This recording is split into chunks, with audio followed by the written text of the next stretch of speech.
Good afternoon, everyone. On behalf of Enchanted Travel and Tours, I would like to welcome you to Malacca. My name is Syafiqah Balqis, and you can call me Miss Vika. I will be a tour guide for today, and it is my pleasure to be of service to you. Let's get into the bus. By the way, I would like you to meet our coach captain, Mr. Azman. Say hello to Mr. Azman. Hello, Mr. Azman. Alright, before we start our adventure, there are few rules and regulations that must be followed.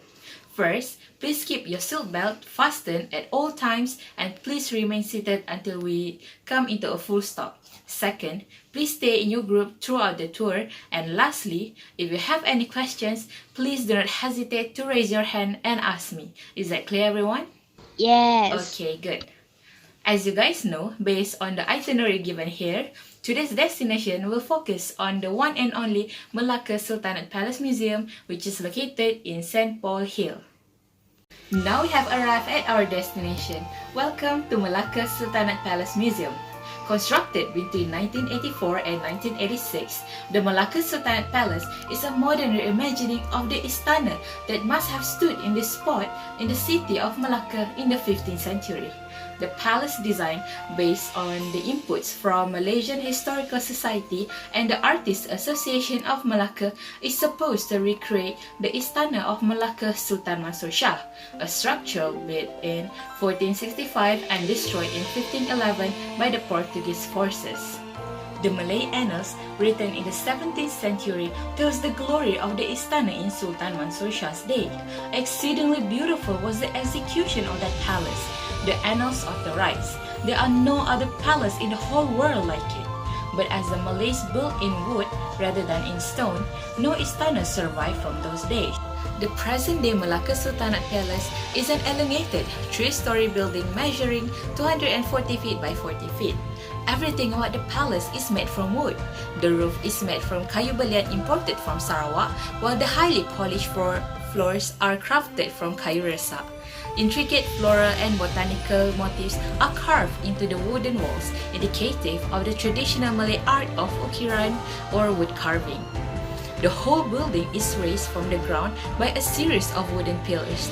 No nails were used in the construction of the palace. Instead, the wood is ingeniously carved to fit together in the traditional manner.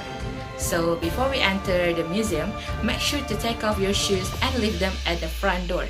This is one of the most basic Malay customs where you should leave your shoes at the door before entering any Malay household. The first floor, there are 6 different sections.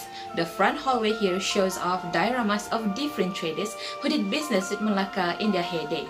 A series of mannequins standing in for Siamese, Gujarati, Javanese, Chinese, and Arabian merchants, each wearing costumes peculiar to each group. Other exhibits along the perimeter hallway shows off the headdresses of the sultans of Malaysia, the weapon used by Malay warriors during the Malacca Sultanate, cooking and eating implements used in those days, and recreational activities of the Malays in the 15th centuries. The central chamber on the first level of Malacca Sultanate Palace is divided between the Balarong Seri and an exhibit that shines a spotlight on the life of the defining hero of Malay annals, Hang Tuah. Can you tell us detail of Hang Tuah? Absolutely. So the bulk of exhibit of Hang Tuah here focuses on his duel between his best friend Hang Jebat. The story goes that Hang Tuah is accused of disloyalty to the Sultan and sentenced to death, but is hidden away by the bendahara who is convinced of his innocence. Hang Jebat, Hang Tuah's close friend, has no idea that Hang Tuah is still alive, so he runs amok in the palace. Realizing that only Hang Tuah was skilled enough to defeat Hang Jebat, the bendahara reveals Hang Tuah to the Sultan, who pardons Hang Tuah on the condition that he kills his revenging friend, which he does after 7 days of brutal fighting. On the second floor, the museum showcases only 3 different sections. Each section is divided into the Sultan's bedchamber, the royal ceremonial costumes, and diorama of Tun Kudu. I want to hear the story of Tun Kudu. Alright, so the story of Tun Kudu, the Sultan Muzaffar Shah's wife, glorifies the Malay ideal of feminine self-sacrifice. In this case, the Deputy Grand Vizier of Sultan Muzaffar Shah, Tun Ali, insists that his price for resigning his post is marriage to the Sultan's own wife. To make a long story short, the Tun Kudu sacrificed her happiness and divorced the Sultan to marry Tun Ali.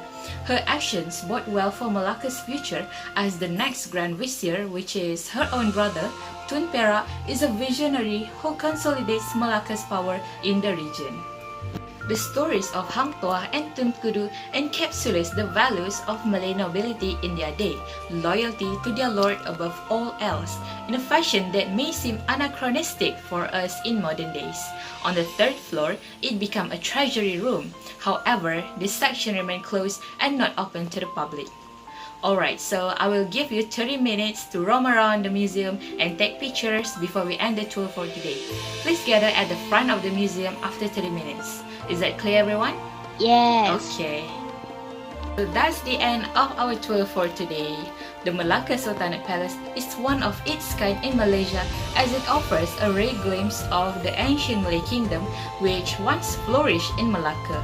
I hope you guys gain a new knowledge about the Malay heritage and culture through the commentary given. On behalf of Enchanted Travel and Tours, I would like to thank you for cooperating with me throughout today's tour. May our path cross again in the future. Until then, farewell everyone! Bye.